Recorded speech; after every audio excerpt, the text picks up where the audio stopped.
In today's video, I'm going to teach you how to transfer a Vercel project. Transferring a project in Vercel is a straightforward process, yet it's important to ensure that each step is followed correctly to avoid any issues.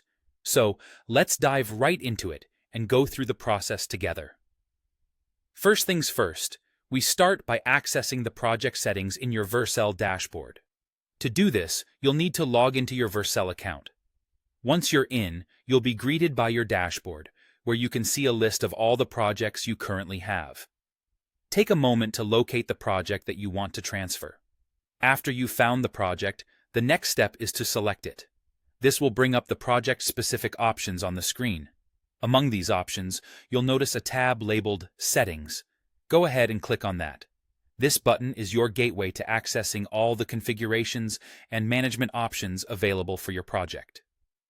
With the project settings open before you, the next phase is initiating the transfer process. To do this, shift your attention to the left sidebar on your screen.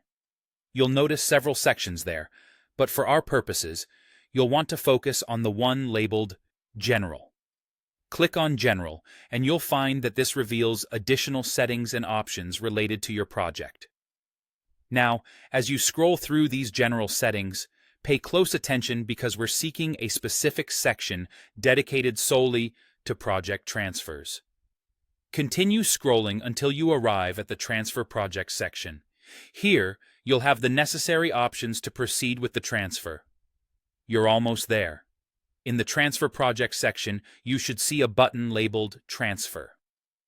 Click on this button, and it will initiate the transfer process. Make sure this is exactly what you want to do at this point, as it will begin the procedure of moving your project to the designated destination. It's that simple. You have now successfully initiated the process to transfer your Vercel project. By following these steps, you ensure a smooth transition and maintain seamless project management. Remember, each time you're dealing with project settings like this, take a moment to review all your configurations and options. It's always a good practice to double-check, ensuring everything is as expected before and after initiating such actions.